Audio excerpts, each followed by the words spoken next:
दोस्तों, स्वागत है आपका हमारे चैनल आर के वर्मा में। मित्रों, प्रातःकाल गंगाराम और बुलाकी ने सुबह उठकर अपना शौचादि नित्य कर्म किया और नित्य की भांति नाश्ता कर अपना सब सामान संभाला और मारवाड़ से उन्होंने मेवाड़ की ओर प्रस्थान किया। मेवाड़ राज्य राजधानी राज्यों में अति प्रसिद्ध राज्य है। यहाँ एक समय राणा वंश का राज्य था। इस क्षेत्र में पर्वत अधिक है। यहाँ रास्ता कंकरीला तथा पथरीला है। यहाँ सबसे प्रसिद्ध नगर चित्तौड़ है, जो कि कभी राज्य की राजधानी था। गंगाराम और बुलाकी सायंकाल चलते चलते चित्तौड़ नगर में आए। उन्होंने देखा कि चित्तौड़ नगर गंभीरी नदी के तट पर बसा हुआ है। चित्तौड़ का किला भारत के सभी किलों में बड़ा है, जो कई मील में बना हुआ है। किले के 7 दरवाजे हैं। पांडव पोल, भैरव पोल, हनुमान पोल, गणेश पोल, नारेला, लक्ष्मण द्वार तथा राम द्वार है। 7वां दरवाजा ही राम द्वार है। यहीं से किले के अंदर प्रवेश करते हैं। किले के भीतर पद्मिनी का महल, रतन सिंह का महल, फतेह सिंह का महल, शिव मंदिर, काली मंदिर, मीराबाई का मंदिर, जैन मंदिर, विजय स्तंभ तथा 4 भुजा आदि के प्रसिद्ध मंदिर तथा कुछ बावड़ी और कुंड आदि है। सब स्थानों को देखने के बाद वह दोनों गंभीरी नदी के तट पर एक बड़े वृक्ष के नीचे ठहरे। यहाँ और बहुत से यात्री भी ठहरे हुए थे। गंगाराम ने बुलाकी को सामान खरीदने को रुपए दे दिए। वह खाने का सामान लेने के लिए शहर में आया।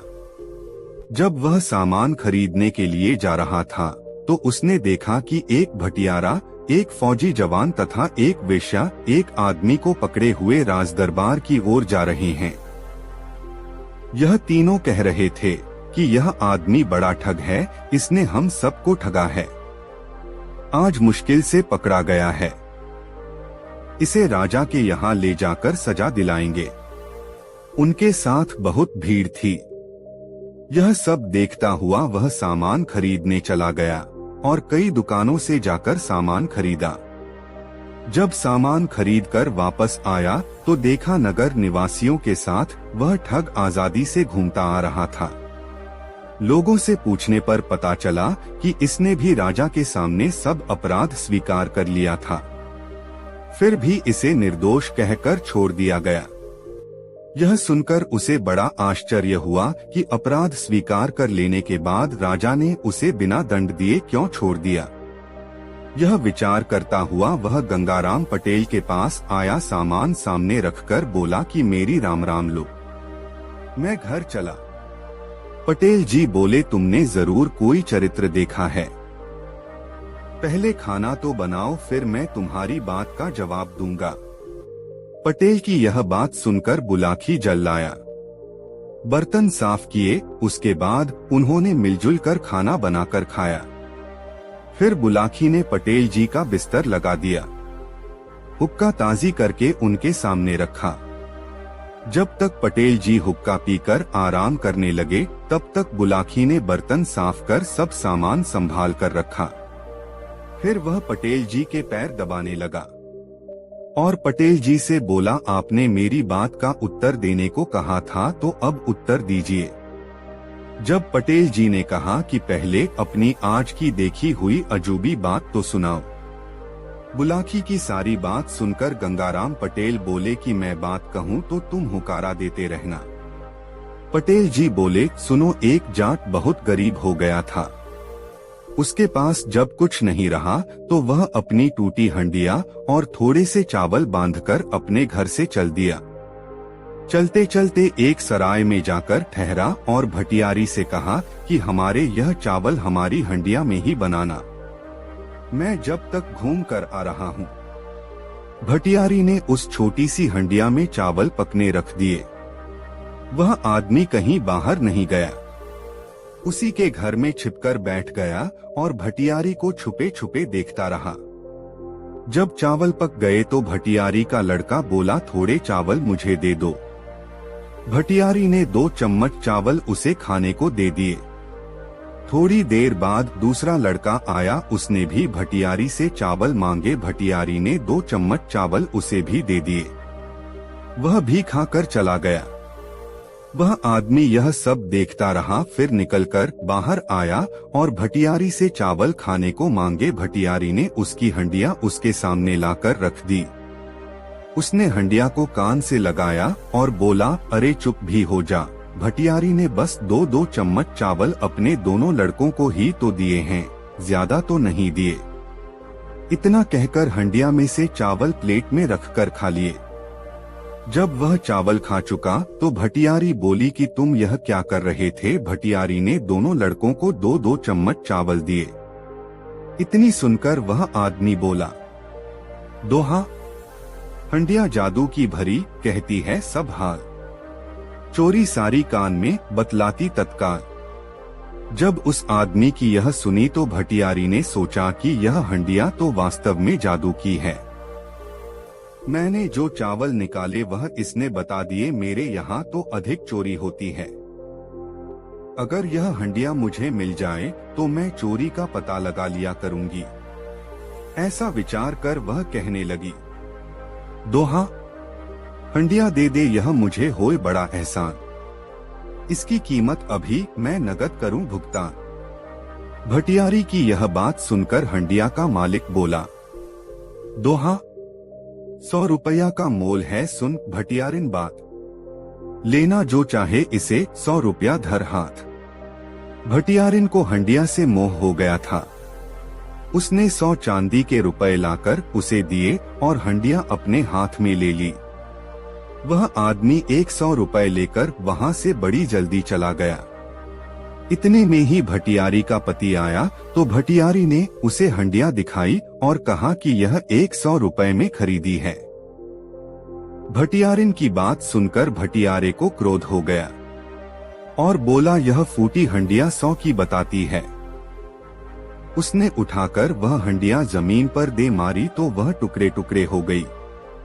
उस भटियारी ने उसे चोरी बताने वाली करामात बताई तो भटियारा बोला, वह कोई ठग था जो तुझे 100 रुपए में फूटी हंडिया देकर ठग ले गया है।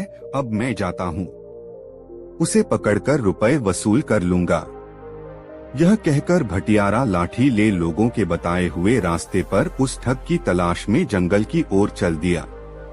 ठग 100 रुपए लेकर जंगल के रास्ते जा रहा था कि एक रीछ ने उसे देखा और रीछ उसके पीछे दौड़ा।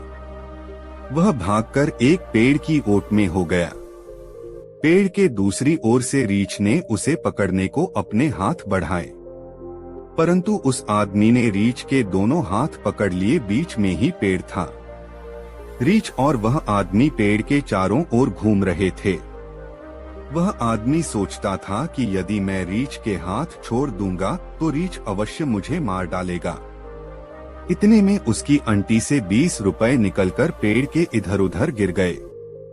उसी समय घोड़े पर सवार एक फौजी जवान उधर से निकला। उसने रीछ और उस आदमी को पेड़ के चारों ओर घूमते देखा तो वह समझ गया कि रीछ इसे मार डालेगा। यह विचार कर उसने अपनी बंदूक रीछ को मारने को उठाई। यह देखकर आदमी बोला, दोहा रीछ पालतू तू है मेरा, सुनो लगाकर कान। मनमानी देता है रकम, देखो स्वयं प्रमाण। यह रुपया अकेले में निकालता है। तुमको आया हुआ देखकर इसने रुपया देना बंद कर दिया है। अब तक तो मैं सैकड़ों रुपया पैदा कर लेता। घोड़े के सवार ने जब यह बात सुनी और 20 रुपए पड़े भी देखे तो उसने समझा कि वास्तव में रीछ करामाती है। रुपया इसके पेट में भरे हैं। अगर यह मुझे मिल जाए तो मैं मनमानी रकम कमा लूं। यह विचार कर कहने लगा, दोहा मुझको दे दे रीछ, यह मैं बतलाऊं तो रुपए की है इस समय बहुत जरूरत मोर। उस आदमी ने जब घुड़सवार की यह बात सुनी तो कहने लगा कि यदि तुम रीछ चाहते हो तो 400 रुपए और अपना घोड़ा मुझे दे दो, मैं तुम्हें रीछ के हाथ पकड़ा दूंगा। मेरे चले जाने के बाद जितना रुपया चाहो तो रीछ से निकलवा लेना। हाँ, जो यह 20 रुपए जमीन पर पड़े हैं, इन्हें भी मैं ले जाऊंगा। सवार के पास 300 रुपए थे। कहने लगा कि मेरे पास सिर्फ 300 रुपए हैं, तुम मुझे रीछ दे दो। उसने घुड़सवार की बात मान ली। फौजी ने घोड़े से उतरकर 300 रुपए जमीन पर रख दिए और उसने रीछ के हाथ कसकर पकड़ लिए। उस आदमी ने रीछ को छोड़ने के बाद 300 रुपए और 20 रुपए जो जमीन पर पड़े थे उठाए और घोड़े पर चढ़कर भाग गया। अब फौजी जवान रीछ के हाथ पकड़े पेड़ के चारों ओर घूम रहा था। जब रीछ से 1 रुपया भी ना निकला तो वह अपनी भूल पर पछताया। अगर रीछ को छोड़ता है तो रीछ उसे मार डालेगा। इस कारण वह उसके हाथ पकड़े पेड़ के चारों ओर घूमता रहा। इतने में वह भटियारा बोला, वह आदमी जो तुम्हारा घोड़ा और रुपया ले गया बड़ा ठग है। हमारे यहाँ 100 रुपए में फूटी हंडिया दे आया है। तुम यह तो सोचो कि रीछ के पेट में रुपया कहाँ से आए। यह कहकर उसने अपनी लाठी से रीछ को मार डाला और फौजी के प्राण बचाए। अब वह भटियारा तथा फौजी दोनों उसको पकड़ने के लिए घोड़े के पांव के निशान देखते हुए चल दिए। उधर वह ठग घोड़े पर सवार होकर दूसरे शहर में शाम के समय एक तवायफ के यहाँ सराय में जा ठहरा। उसने घोड़े को 2 सेर दाना खिलाया और तवायफ से कहा, तुम सुबह मेरे घोड़े की लीद मत फिंकवाना। उसने 4 बजे रात को उठकर घोड़े की लीद में 200 रुपए मिला दिए और सवेरे उठकर तवायफ के सामने पानी मांगकर लीद को धोना शुरू किया। उसमें से 200 रुपए जो उसने मिलाए थे सो निकाल लिए और बोला, यह मेरा घोड़ा करामाती है। देखो तुम्हारे सामने मैंने इसे 2 सेर दाना खिलाया था। इसने लीद में से 200 रुपए दिए। इसे जितने सेर दाना खिलाता हूँ उतने ही सैकड़ा रुपया लीद के साथ निकालता है। यह सुनकर तवायफ को लालच आ गया और कहने लगी, यह घोड़ा मुझे दे दो और जो कुछ चाहो तो ले लो। तवायफ के बहुत विनय करने पर 1000 रुपए लेकर उसने वह घोड़ा दे दिया और चला गया। तवायफ ने सोचा कि 1000 रुपए एक ही दिन में वसूल कर लूं। इसलिए उसने घोड़े को 10 सेर दाना खिला दिया, जिसे खाकर घोड़े का पेट फूल गया और वह मर गया। वह मरा हुआ घोड़ा सराय के दरवाजे पर पड़ा हुआ था। उधर से भटियारा और फौजी निकले। फौजी ने अपना घोड़ा पहचाना और भटियारे से बोला, मेरा घोड़ा तो यहाँ मरा पड़ा है, ठग भी यहीं कहीं होगा। जब उन्होंने तवायफ से पता लगाया तो उसने कहा कि एक आदमी इसे करामाती घोड़ा बताकर 1000 रुपए में बेच गया है।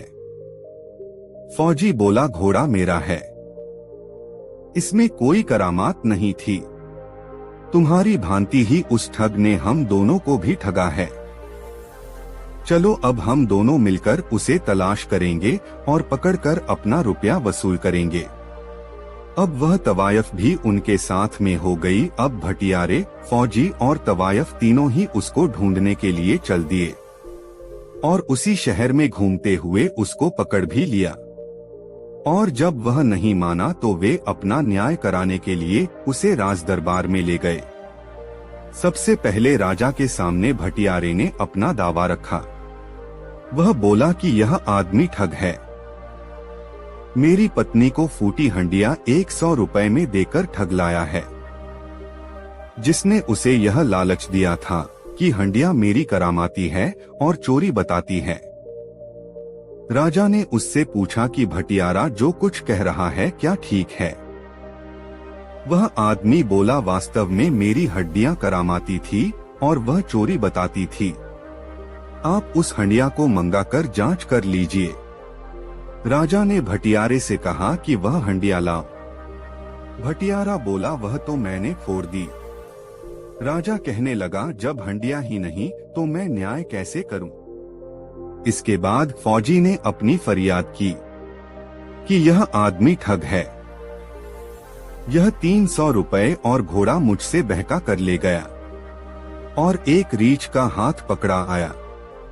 इसने कहा था कि यह रीछ अकेले में पेट से टट्टी की राह रुपए निकालता है। राजा ने उससे पूछा, क्या तुमने 300 रुपए और घोड़ा लेकर इन्हें रीछ दिया था?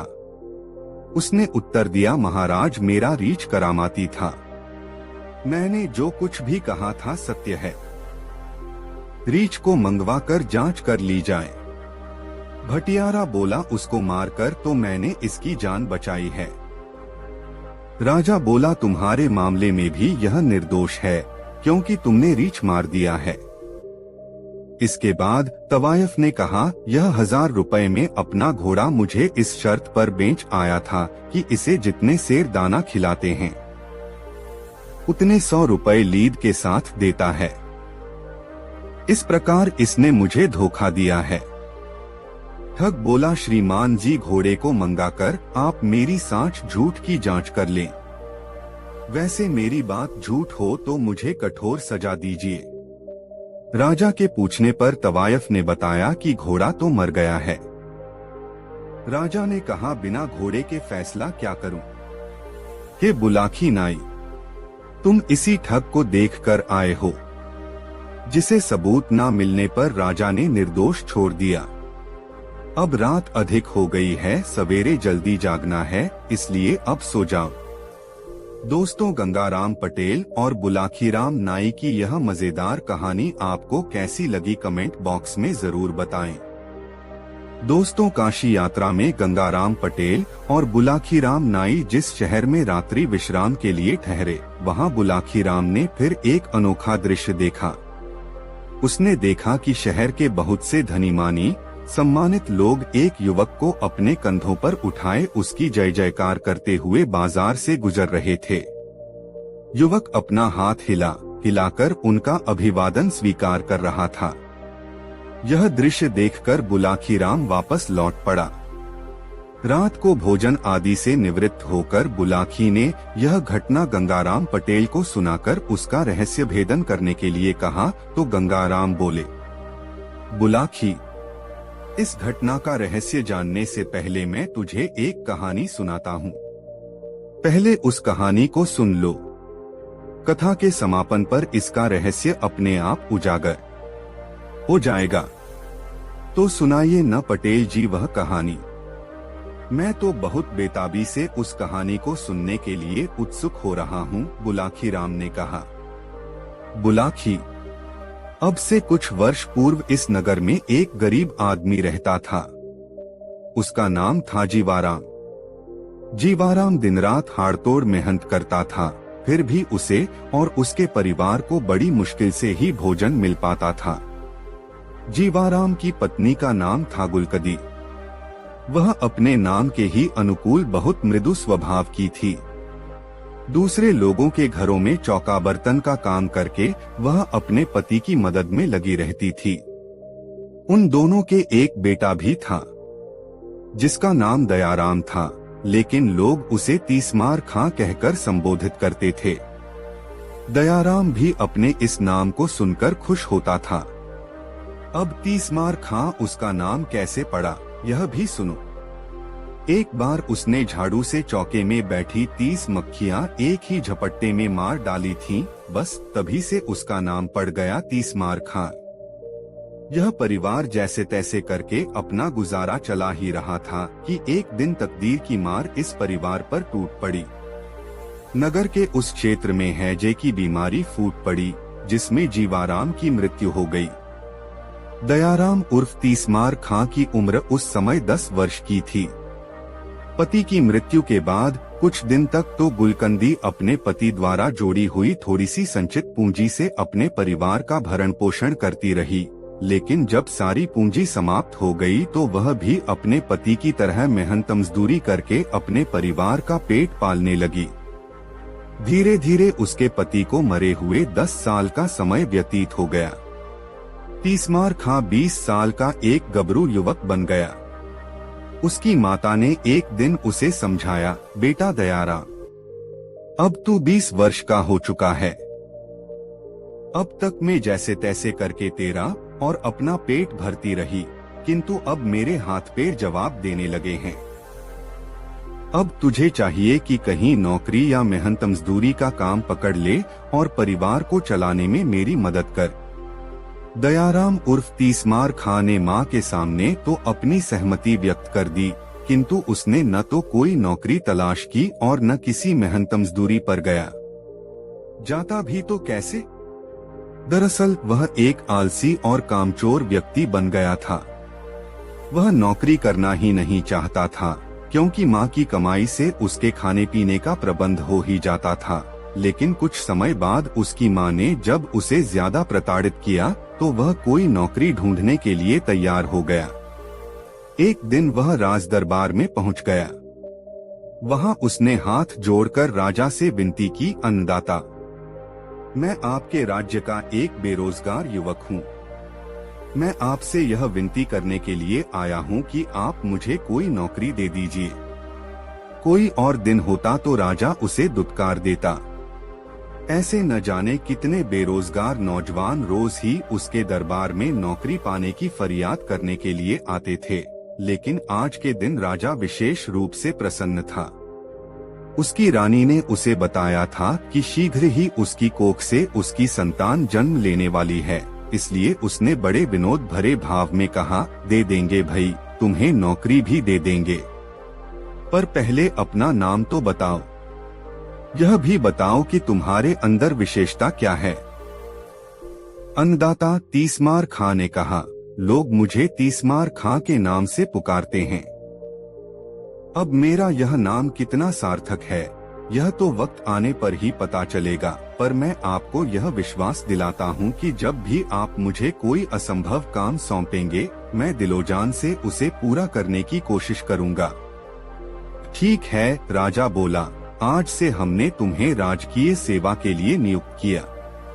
तुम्हारा वेतन होगा 100 रुपए प्रतिदिन। किसी दिन वक्त आने पर हम तुम्हारे कौशल का इम्तिहान लेंगे। इस तरह तीसमार खां राजकीय सेवा में नियुक्त हो गया। बढ़िया वेतन और काम धंधा कुछ नहीं। तीसमार खां के तो पौ 12 हो गए। कुछ ही दिनों में उसने अपना पुराना कच्चा मकान तुड़वा कर रहने के लिए शानदार हवेली बनवा ली।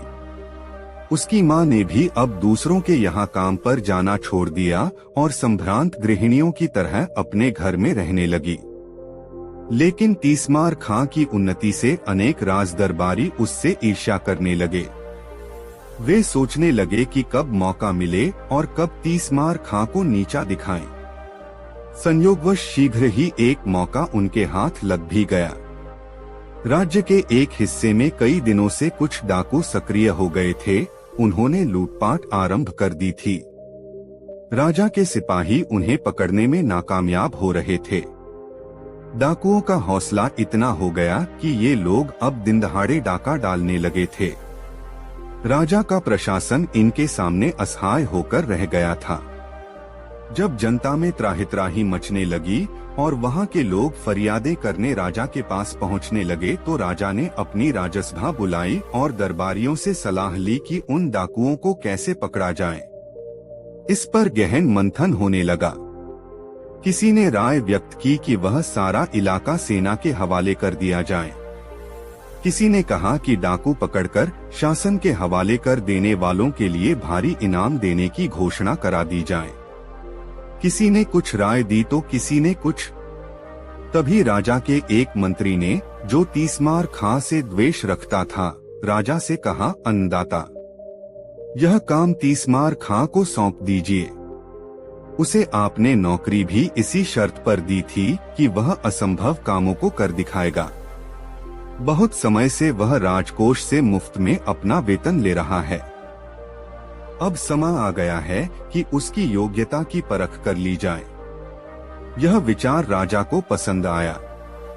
राजकार्यों में उलझे रहने के कारण यह बात उनके ध्यान से उतर गई कि उन्होंने तीसमार खां को नौकरी इसी शर्त पर दी थी कि वह असंभव कार्यों को संभव कर दिखाएगा। आज उसके इम्तिहान का अवसर आ पहुंचा था। अतः उन्होंने तीसमार खां को दरबार में बुलाया और कहा, तीसमार खां, तुम्हें याद है कि हमने तुम्हें किस शर्त पर नौकरी दी थी? हाँ अन्नदाता, मुझे अच्छी तरह याद है, तीसमार खां ने कहा।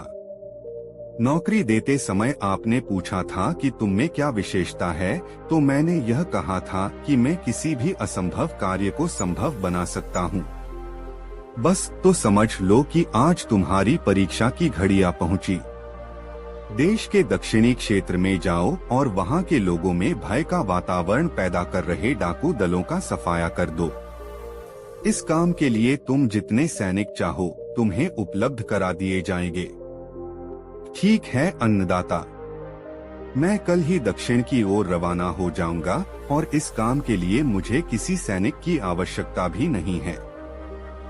मैं अकेला ही इस काम को अंजाम दूंगा।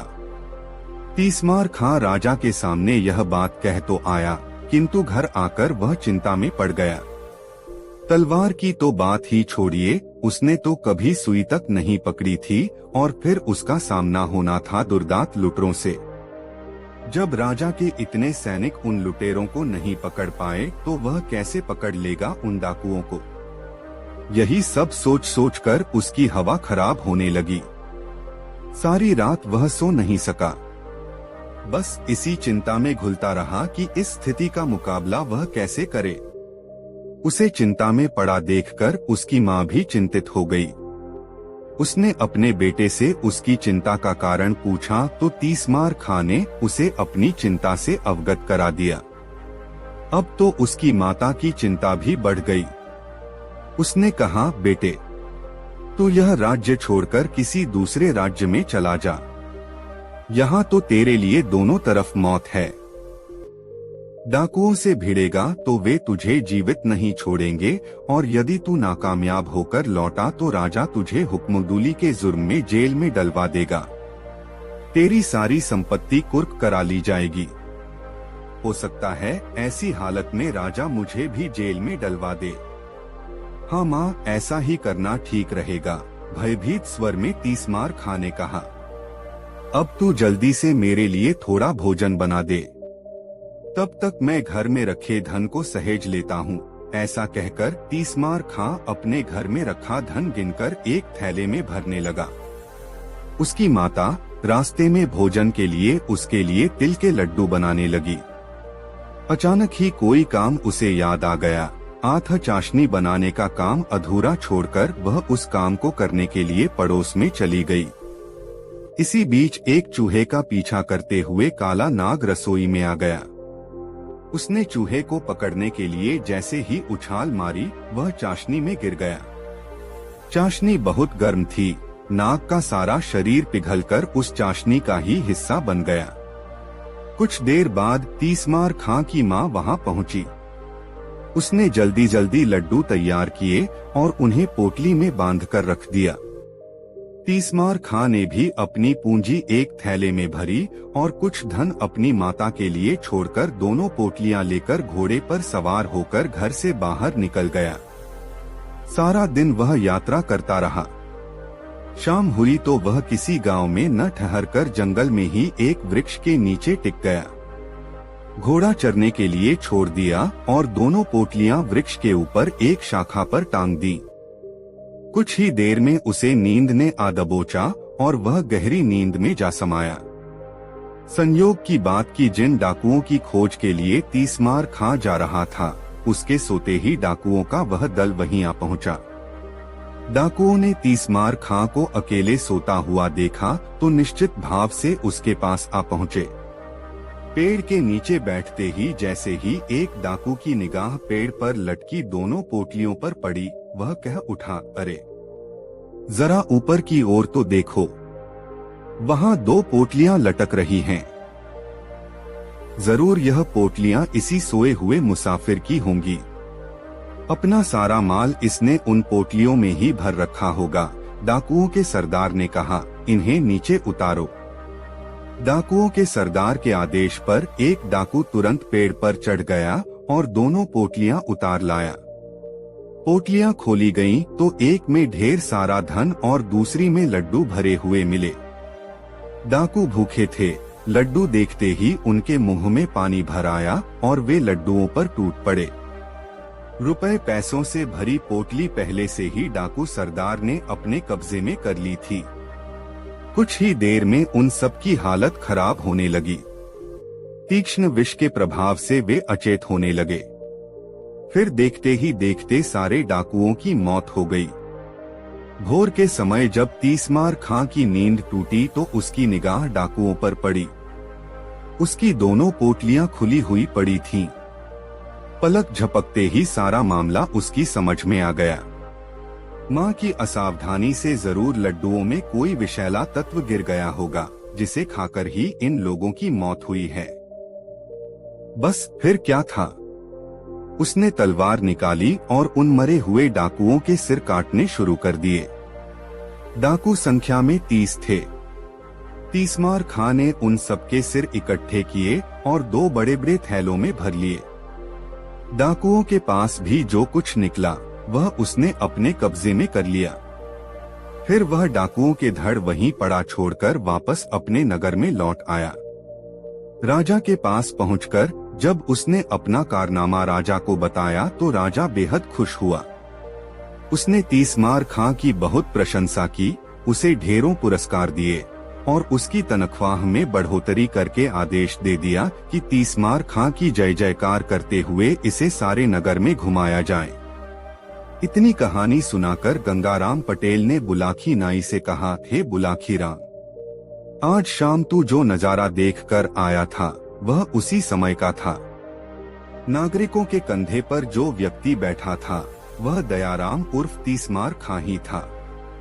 उसके पीछे पीछे जो लोग उसकी जय जयकार कर रहे थे वे शहर के धनी मानी व्यक्ति और राज कर्मचारी थे। उनमें वह मंत्री भी था जिसने तीसमार खां के विरुद्ध राजा को उकसाया था। अब बता, तेरी शंका का समाधान हो गया ना? हाँ पटेल जी, हो गया। अब आप भी सोइए और मैं भी सोता हूँ, कल फिर से यात्रा करनी है। दोनों ने चादरों से मुंह ढांप लिया और सोने की तैयारियां करने लगे। दोस्तों, गंगाराम पटेल और बुलाकी राम नाई की यह मजेदार कहानी आपको कैसी लगी कमेंट बॉक्स में जरूर बताएं। दोस्तों, यात्रा में गंगाराम पटेल और बुलाकी राम नाई ने दिन भर की यात्रा समाप्त कर एक नए नगर में प्रवेश किया। हमेशा की तरह बुलाकी बाजार सामान लेने गया और इस बार फिर एक अनोखा दृश्य देख आया। लौट कर आया तो सोचा अभी पूछा तो पटेल जी रात की कहकर टाल देंगे। बुलाकी उस समय चुप रहा। रात को जब दोनों भोजन से निवृत्त हो गए तब बुलाकी बोला, पटेल जी, आज मैंने बाजार में एक नया रहस्यमय दृश्य देखा। पटेल जी, एक फकीर ने बोल रहा था, अगर इतना सारा धन पाने पर भी तुम्हारा मन न भरा हो तो तुम यह डिबिया भी ले जा सकते हो। इसमें एक जादुई अंजन है।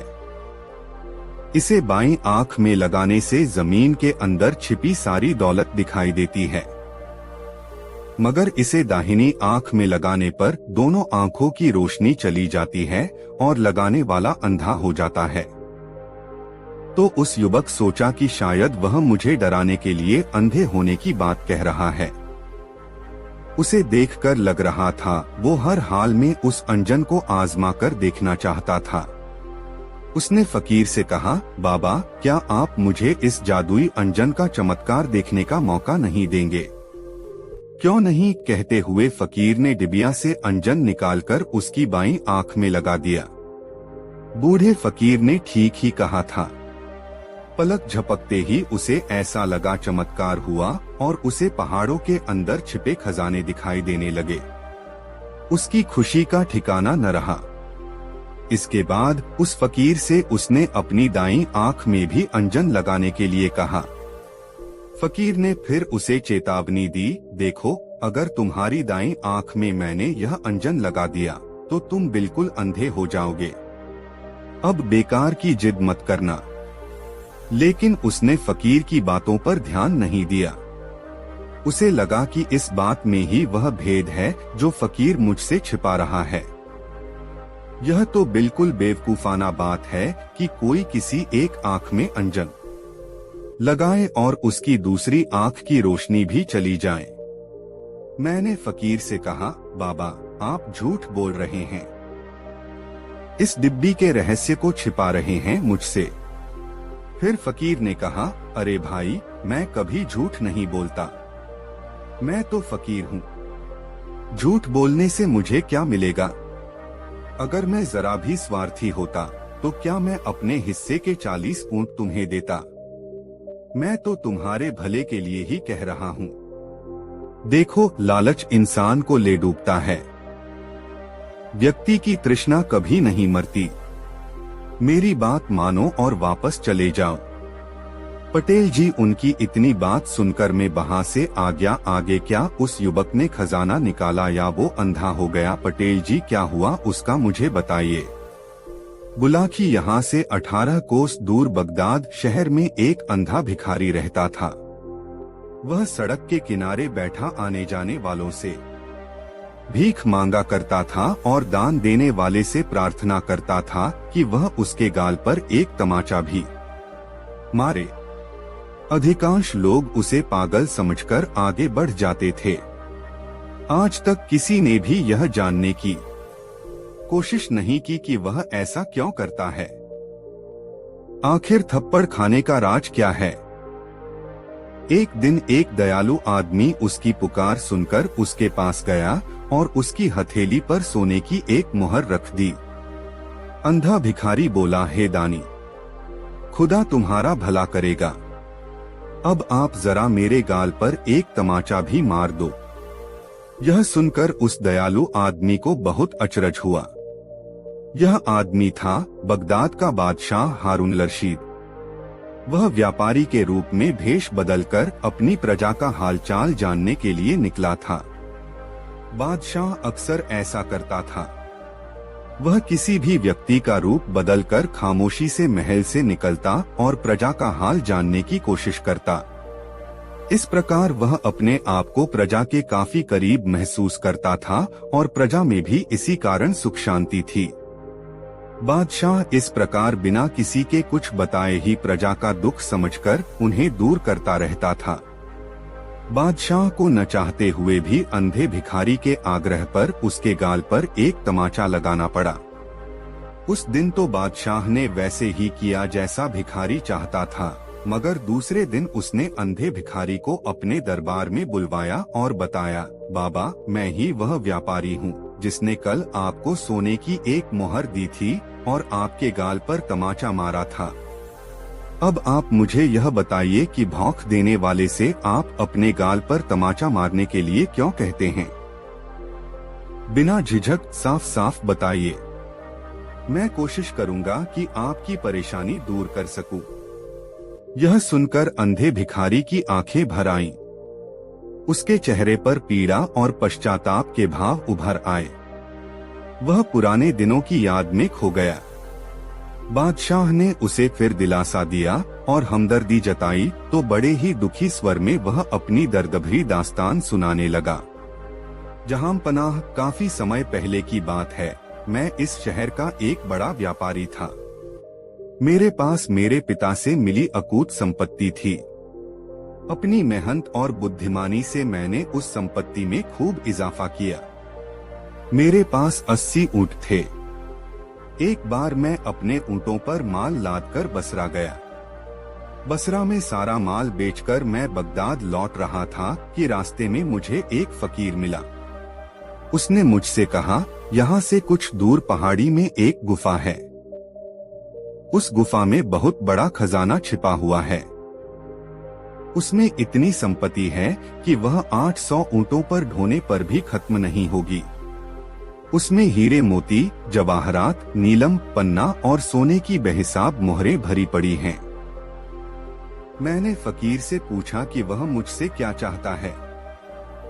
तब उस फकीर ने कहा, यदि तुम मुझे 40 ऊंट दो तो मैं तुम्हें उस खजाने तक से जा सकता हूँ। 40 ऊंटों पर तुम अपने लिए खजाना लाद लेना और 40 ऊंटों पर मैं अपने लिए खजाना लाद लूंगा।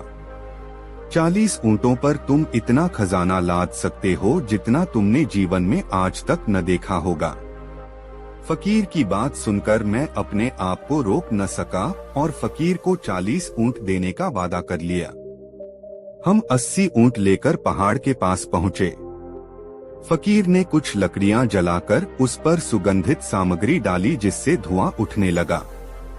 तब फकीर कोई मंत्र बड़बड़ाने लगा। उसके ऐसा करते हो धुआं गायब हो गया और पहाड़ की एक चट्टान अपनी जगह से हट गई। वह उस गुफा का दरवाजा था जिसे फकीर ने अपनी मंत्र शक्ति से खोला था। फिर हम भीतर दाखिल हुए। गुफा बहुत बड़ी थी। हम सीढ़ियों से उतरकर एक तहखाने में पहुंचे। तहखाने का नजारा देखते ही मेरी आंखें फट पड़ी। वहां बेशुमार दौलत भरी पड़ी थी। तरह तरह के रत्न, मोहरें और सोने चांदी के ढेर। हमने हीरे, जवाहरात और सोने की मोहरें ठूंस कर बोरों में भरी और बोरे ऊंटों पर लाद दिए। मेरी खुशी का ठिकाना न था। दुनिया के बड़े से बड़े बादशाह के खजाने से भी ज्यादा धन हमने बटोर लिया। धन बटोर कर हम गुफा से बाहर आ रहे थे कि फकीर की नजर लोहे की एक छोटी सी डिबिया पर पड़ी। फकीर ने वह डिबिया उठाकर अपनी जेब में डाल ली। मैंने इसके बारे में फकीर से कुछ भी नहीं पूछा। इतना बड़ा खजाना मिलने के बाद आखिर उस छोटी सी डिब्बी का महत्व ही क्या था। अपने वादे के अनुसार मुझे 40 ऊंट फकीर को देने पड़े। मैं अपने 40 ऊंटों के साथ बगदाद की ओर चल पड़ा और फकीर अपने हिस्से के 40 ऊंटों को लेकर बसरा के रास्ते पर चल दिया। अभी हम कुछ ही दूर गए थे कि मेरे मन में एक ख्याल आया। मैंने सोचा, इस फकीर ने मेरे साथ धोखा किया है। इसने मेरे 40 ऊंट मुझसे हड़प लिए। हालांकि उन ऊंटों के बदले मुझे बहुत अधिक धन मिला था, पर फकीर के पास तो इसके पहले कुछ भी नहीं था, जबकि मेरे पास अपने 80 ऊंट तो थे।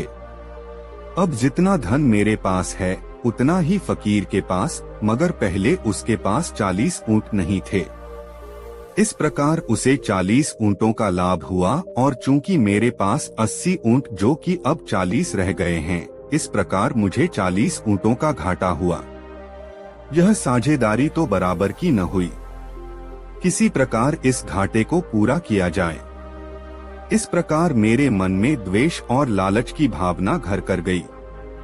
मैं दौड़ता हुआ फकीर के पास पहुंचा और उसे रोककर कहा, बाबा, आप तो खुदा के बंदे हैं। इतने सारे ऊंटों की देखभाल करने में आपके मन की शांति भंग हो जाएगी, इसलिए आप इनमें से 10 ऊंट मुझे दे दें। मेरा तो ख्याल था कि यह सुनकर फकीर भड़क उठेगा, मगर ऐसा कुछ भी नहीं हुआ। मेरी बात सुनकर फकीर मुस्करा उठा और मुस्कराते हुए उसने 10 ऊंट मुझे दे दिए। अब मेरे पास 50 ऊंट हो गए और फकीर के पास 30 ऊंट रह गए। फकीर का इस प्रकार मुस्कराकर मुझे 10 ऊंट दे देना मुझे अखर गया। मैंने सोचा कि जरूर इसमें कोई रहस्य है, मगर रहस्य क्या होगा? मैं अपने आप से ही तर्क वितर्क करता जा रहा था। वो फकीर आदमी है, उसे भला धन की जरूरत ही क्या है? गलती तो मैंने की है। मुझे उससे 20 ऊंट मांगने चाहिए थे। मैं फिर पलटकर फकीर के पास पहुंचा। मैंने कहा, बाबा माफ कीजिए, मैंने सोचा कि आप अकेले जीव हैं, फिर आपको इतने सारे धन की क्या जरूरत है? इतनी सारी दौलत के जंजाल में फंसकर तो आप खुदा की इबादत करना भी भूल जाएंगे। आप मुझे 10 ऊंट और दे दें तो आपका कुछ झंझट तो कम हो। इस बार भी फकीर ने कोई हिलहुज्जत नहीं की और बोला, तुम ठीक कहते हो भाई, दौलत चीज ही ऐसी है, इंसान को इंसान नहीं रहने देती, उसकी बुद्धि हर लेती है। तुम खुशी से 10 ऊंट और ले लो। अब मेरे पास 60 ऊंट हो गए और फकीर के पास 20 ऊंट रह गए। हालांकि मुझे 60 ऊंटों पर लदा धन मिल चुका था, फिर भी मुझे संतोष न हुआ। मेरा लालच बढ़ता ही जा रहा था। मैंने फकीर से 10 ऊंट और हथिया लेने की सोची। मैं एक बार फिर दौड़ता हुआ फकीर के पास पहुंचा और बोला, बाबा, आपकी त्याग भावना देखकर मेरा मन श्रद्धा से भर उठा है। मैंने सोचा कि आप जैसे खुदा के बंदे को संसार के मायाजाल से दूर ही रहना चाहिए। आप यदि मुझे 10 ऊंट और दे दें तो आपकी इतनी माया और कम हो जाएगी। मेरा क्या है, मैं तो संसारी आदमी हूँ और मोहमाया में लिप्त हूँ। आप क्यों इसका मोह पालते हैं? ठीक है, तुम 10 ऊंट और ले लो। फकीर ने हंसते हंसते अपने 10 ऊंट मुझे और दे दिए। अब मेरे पास कुल 70 ऊंट हो गए थे और फकीर के पास केवल 10 ऊंट ही बचे थे। इतने पर भी मेरा लालच न मरा और उसने एक बार मुझे फिर उकसाया, फकीर के पास 10 ऊंट रहें या न रहें, क्या फर्क पड़ता है। इसी तरह की चिकनी चुपड़ी बातें करके मुझे बाकी 10 ऊंट भी हथिया लेने चाहिए। चाहे कुछ भी हो, जब तक मैं वह 10 ऊंट और न हथिया लूंगा मुझे चैन नहीं मिलेगा। यह सोचता हुआ मैं फिर फकीर के पास पहुंचा। मैं उससे कुछ कहता, इससे पहले ही वह मुस्कुराते हुए बोला, भाई, बाकी के 10 ऊंटों को भी तुम ले जाओ। मैं इस जंजाल से एकदम मुक्त हो जाना चाहता हूँ। मुझ फकीर को तो धन दौलत से दूर ही रहना चाहिए। मेरा ख्याल है तुम भी मुझे यही सलाह देने आए हो। हाँ मेरे बुजुर्गवार, हाँ, मैं सचमुच आपको यही राय देने आया हूँ। आप सचमुच अल्लाह के नेक बंदे और पहुँचे हुए फकीर हैं। सबके मन का हाल जानते हैं। उसकी बात सुनकर मेरो खुशी का ठिकाना नहीं रहा। मैंने उसके बाकी 10 ऊंट भी अपने कब्जे में कर लिए। मैं फिर रसे अपने 80 ऊंटों का मालिक बन गया। मैंने फकीर को तहे दिल से खूब धन्यवाद दिया और वहां से रवाना हो गया। तभी मेरे मन में शक का कीड़ा और कुलबुलाया। मैं ऊंटों के चक्कर में लोहे की उस छोटी सी डिबिया को बिल्कुल ही भूल गया था। मगर अब जैसे ही मेरी वो समस्या दूर हुई, वैसे ही वह डिब्बी मेरे जहन में कौंधने लगी। आखिर क्या होगा उस डिब्बी में? मैंने सोचा कि उस डिबिया में धन से भी ज्यादा कोई कीमती वस्तु होगी। इसीलिए फकीर ने मुझे उसके बारे में कुछ नहीं बताया और मेरा ध्यान उस तरफ न जाए तथा यह धन पाकर ही मैं संतोष कर लूं। शायद इसीलिए फकीर ने खुशी खुशी मुझे अपने सारे ऊंट दे दिए हैं।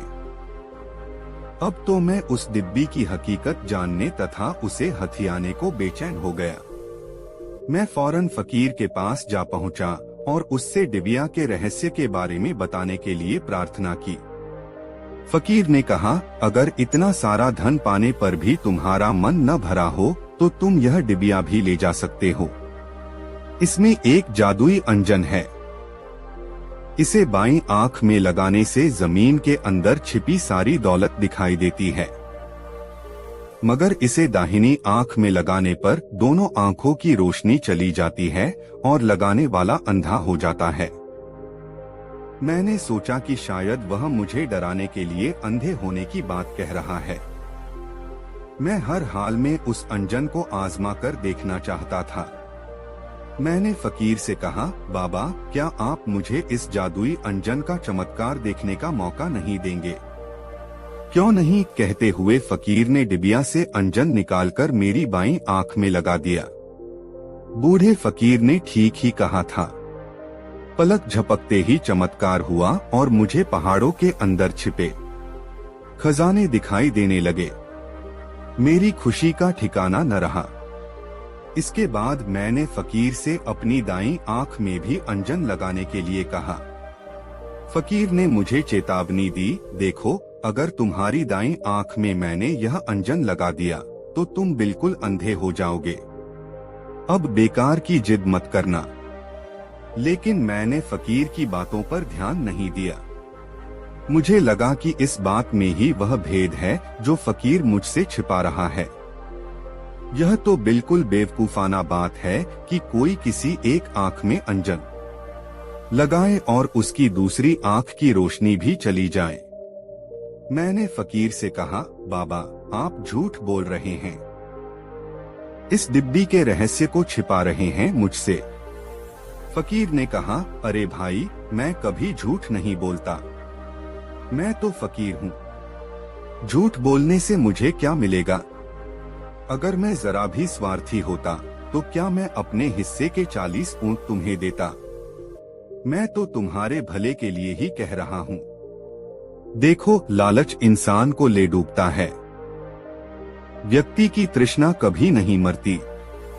मेरी बात मानो और वापस चले जाओ। फकीर की बातें सुनकर मुझे गुस्सा आ गया। मैंने कहा, मुझे कुछ नहीं सुनना। मैं अपना बुरा भला खुद सोच सकता हूँ। मैं इतना बड़ा व्यापारी हूँ, क्या मुझ में इतनी भी तमीज नहीं है कि अपना भला बुरा खुद सोच सकूं? आप मेरी दाईं आंख में अंजन लगाइए या फिर यह डिबिया मुझे दे दीजिए। मैं जिद पर अड़ गया। फकीर बेचारा क्या करता, वह तो सचमुच मेरा भला चाहता था, मगर मैं ही लालच में अंधा हो गया था और फिर न चाहते हुए भी उसे मेरी दाईं आंख में अंजन लगाना पड़ा। अंजन लगाते ही मेरी दोनों आंखों के सामने अंधेरा छा गया। मैं अंधा हो गया। मेरी घबराहट को सीमा न रही। मैं अजीब सांसत में फंस गया। मैंने चिल्लाते हुए कहा, बाबा, मैं सचमुच अंधा हो गया हूँ। आप फकीर हैं, खुदा के बंदे हैं, दयालु हैं, परोपकारी हैं। आप मुझ पर रहम कीजिए। मेरी आंखों की ज्योति मुझे वापस दिलवाइए बाबा। आप मुझ पर रहम कीजिए। मैं बुरी तरह रोने गिड़गिड़ाने लगा। अंधे बनकर जीने की कल्पना ने मेरे रोंगटे खड़े कर दिए। यह तुम्हें अपने बेहिसाब लालच का फल मिला है, मूर्ख इंसान। अपने लोभ के कारण हो तुम अंधे हुए हो। तुम्हारा अंधापन दूर करने का मेरे पास कोई इलाज नहीं है। मैंने रोते हुए फकीर से कहा, अब मेरे धन का क्या होगा? मेरे ऊंटों का क्या होगा? मेरी बात सुनकर फकीर हंसा। कुछ देर हंसता रहा, फिर बोला, तुम्हारा धन और तुम्हारे ऊंट तो जिसकी तकदीर में होंगे उसे मिलेंगे, मगर तुम्हारे नसीब में तो अब जिंदगी भर पछताने के सिवा और कुछ भी नहीं बचा है। यह कहकर फकीर वहां से चला गया। धन दौलत से लदे हुए मेरे 80 ऊंट कहाँ चले गए, मुझे कुछ भी पता नहीं है। उस समय मुझे तो अपनी भी सुध नहीं थी।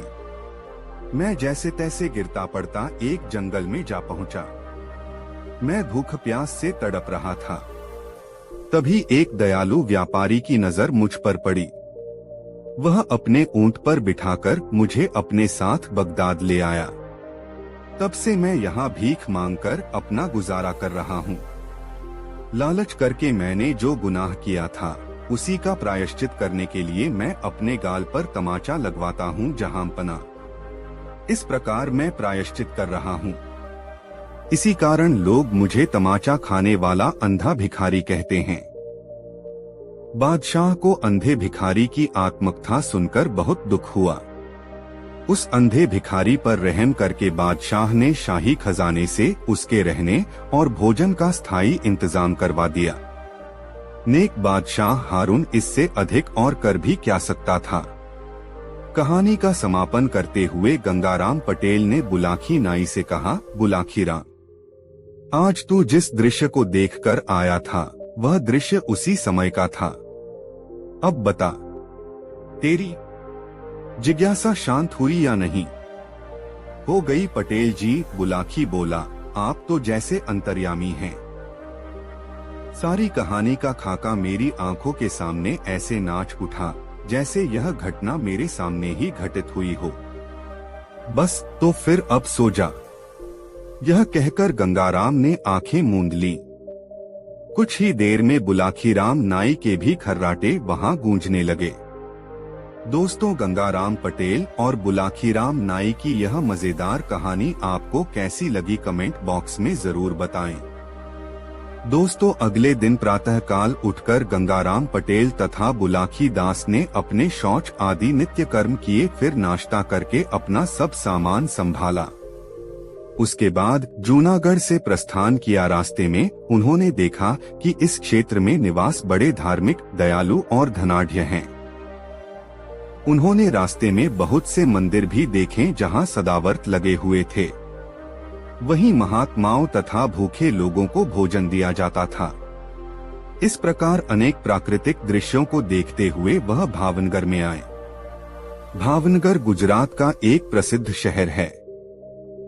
यहाँ शहर के किनारे एक सुंदर बाग में आकर ठहरे। बुलाकी नाई ने सब सामान ठीक प्रकार से लगा दिया तो उसके बाद गंगाराम पटेल ने 50 रुपए बाजार से सामान लाने को दिए। बुलाकी दास खाने का सामान लेकर बाजार से जिस समय वापस आ रहा था तो उसने देखा कि एक बहुत बड़ा जुलूस निकल रहा है। उसमें एक वृद्ध पुरुष तथा एक वृद्ध महिला भी थी। इनका एक स्थान पर अभिनंदन हो रहा था। बुलाकी दास ने वहां खड़े हुए लोगों से पूछा कि यह जुलूस किस कारण से निकाला जा रहा है। लोगों ने उसे बताया कि यह वृद्ध और वृद्धा दोनों पति पत्नी हैं। कई साल पहले इन्हें मृत घोषित कर दिया था। यह शहर के प्रसिद्ध सेठ और सब जनता के प्रिय तथा हितकारी हैं। इनके मरने के समाचार है। सब जनता बहुत दुखी थी, परंतु आज यह जीवित यहाँ आए हैं तो जनता ने इसी उपलक्ष्य में इनका जुलूस निकालकर खुशी मनाई है। जगह जगह दोनों का अभिनंदन हो रहा है। बुलाकी दास को यह बात सुनकर बड़ा आश्चर्य हुआ और वह कहने लगा कि कई साल पहले जो व्यक्ति मर चुके थे आज भी जीवित कैसे हो गए हैं और उनका जुलूस इस उत्साह से क्यों निकल रहा है। अपने मन में विचार करता हुआ बुलाकी नाई सामान लेकर पटेल जी के पास आया और उनके सामने सामान रखकर कहने लगा, पटेल जी, अब तो मुझे आज्ञा दो। इतनी सुनकर गंगाराम पटेल कहने लगे कि मालूम होता है तुम कोई अजूबा चरित्र देखकर आए हो, तभी यह बात कह रहे हो। अब तुम पहले तो खाना बनाओ, खाओ। रोज की भांति सोते समय मैं तुम्हारी बात का जवाब दूंगा। गंगाराम पटेल की बात सुनकर बुलाकी दास पानी भर कर लाया, चूल्हा जलाया। फिर दोनों ने मिलकर भोजन बनाकर खाया। बुलाकी नाई पटेल जी का बिस्तर लगा दिया और हुक्का भरकर उनके सामने रख दिया। फिर बर्तन साफ कर अपना सब सामान ठिकाने पर लगाया और पटेल जी के पैर दबाने लगा और पटेल जी से बोला कि आपने कहा था कि सोते समय जो भी बात है उसका जवाब दूंगा, अब जवाब दो। इतनी सुनकर गंगाराम पटेल बोले, बताओ तुमने आज क्या अनोखी बात देखी है। इतना सुनकर बुलाकी नाई बाजार में देखा हुआ वह दृश्य बयान कर दिया। इतनी बात बुलाकी नाई ने सुनकर गंगाराम पटेल, देखो फौज में नक्कारा और बात में हुंकार जरूरी है। सो तुम जब हंकारा देते रहोगे तब तक मैं बात कहूंगा, जब हुंकारा देना बंद कर दोगे तो मैं भी बात बंद कर दूंगा। यह कहकर गंगाराम पटेल बात कहने लगे और बुलाकी नाई हुंकारा देने लगा। गंगाराम पटेल जी बोले, इस नगर में एक समय सेठ जीवनलाल रहते थे। चंपा नाम की उनकी पत्नी थी। वह दोनों वृद्ध हो गए थे, परंतु उनके कोई संतान नहीं हुई थी। संतान के दुख में वह दुखी रहते थे।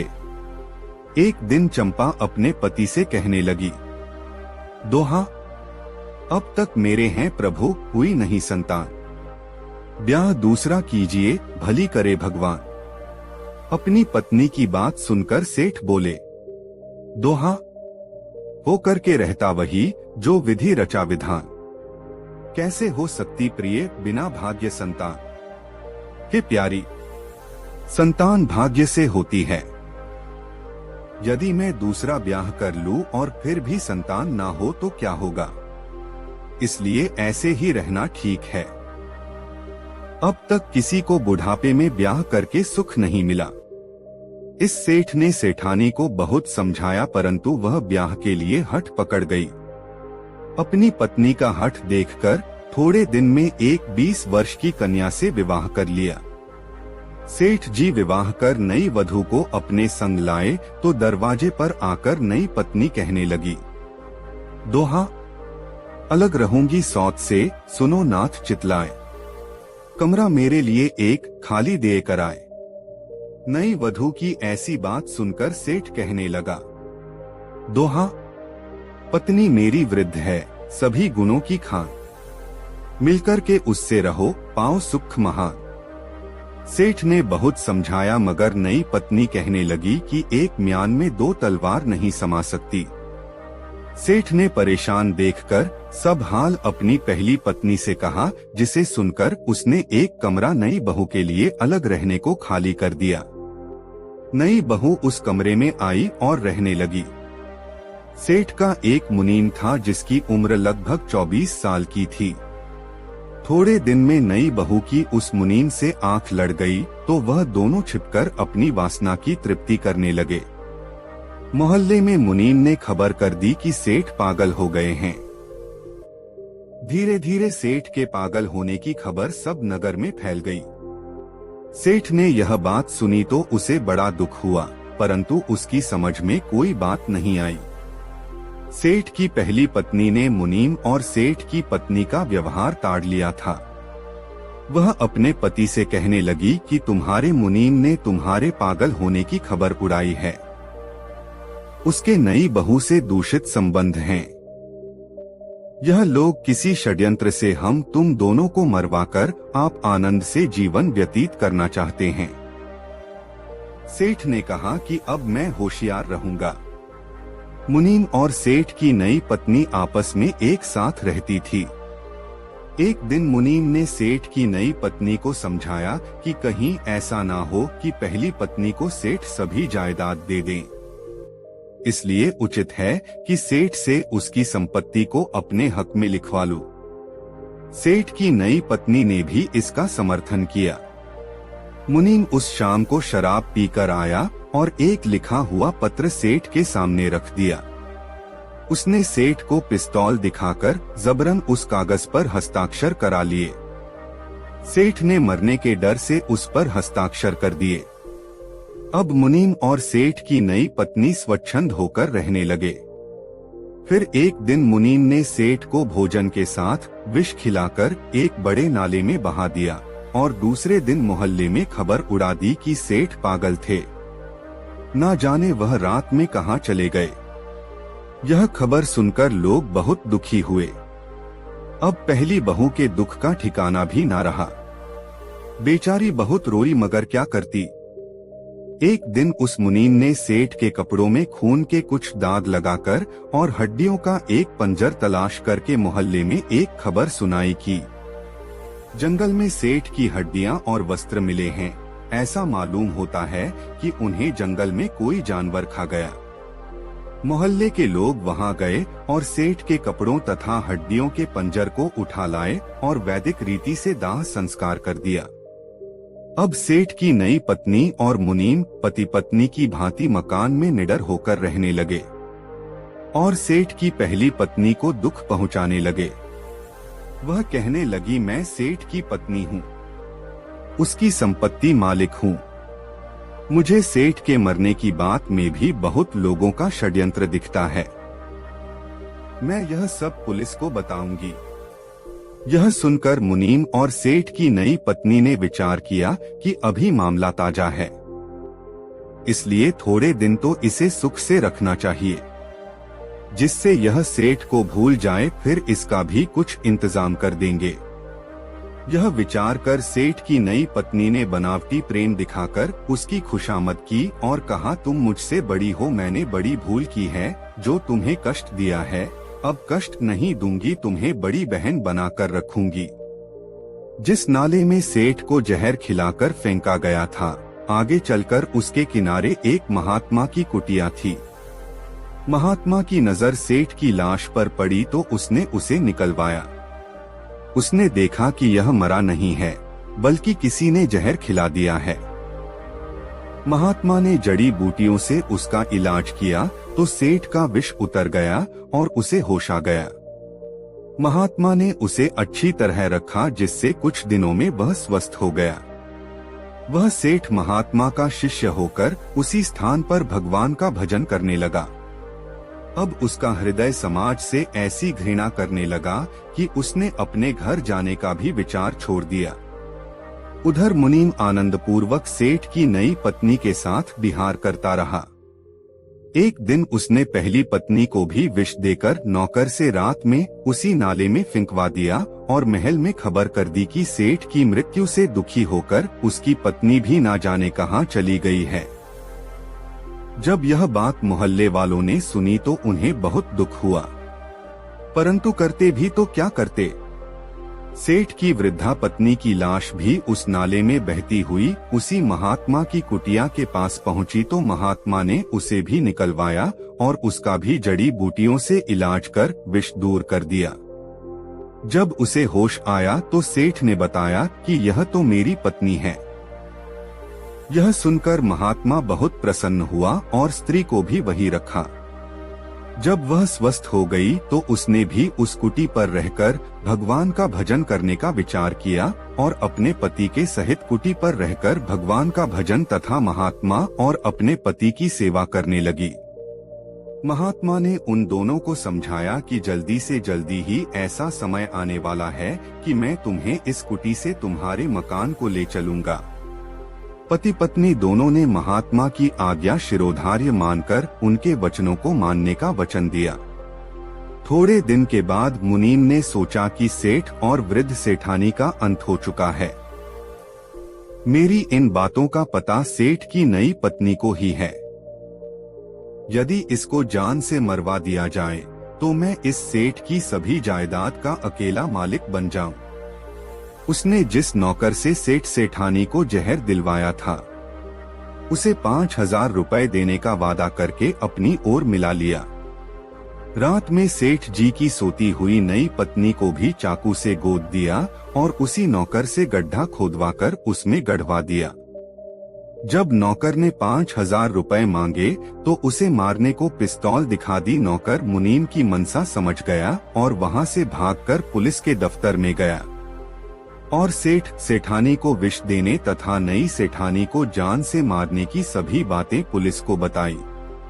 पुलिस अधिकारी मकान पर छापा मारकर सेठ की नई पत्नी की लाश गधे से निकालकर मुनीम को गिरफ्तार कर जेल भेज दिया। जब यह समाचार एक दिन महात्मा ने कुटी पर सुना तो उसने सेठ सेठानी को सम्मानपूर्वक उस नगर में भेजा। लोगों ने सेठ सेठानी को पहचानकर बड़ी खुशी मनाई और उसी खुशी में जुलूस निकालकर उनका जगह जगह पर सम्मान किया। हे बुलाखी, लोग सच कहते हैं, बुराई का फल बुरा होता है और भलाई का भला। तुम जिन सेठ सेठानी का सम्मान होते हुए देख आए हो वह यही दोनों पति पत्नी हैं, जिन्हें उनके मुनीम ने षड्यंत्र करके मृत घोषित करवाया था। देखो, बुढ़ापे में ब्याह करना बहुत बुरी बात है। दो पत्नी वाले किसी पुरुष को सुख नहीं मिलता। अब रात बहुत हो गई है, इसलिए सो जाओ। दोस्तों, यह कहानी आपको कैसी लगी कमेंट में जरूर बताएं। ऐसी और नई मजेदार कहानी सुनने के लिए हमारे चैनल RK वर्मा को सब्सक्राइब जरूर कर लें और यह वीडियो अपने मित्रों को जरूर शेयर करें। वीडियो देखने के लिए आपका बहुत बहुत धन्यवाद। मिलते हैं किसी अगले वीडियो में, तब तक के लिए जय श्री राधे राधे। धन्यवाद।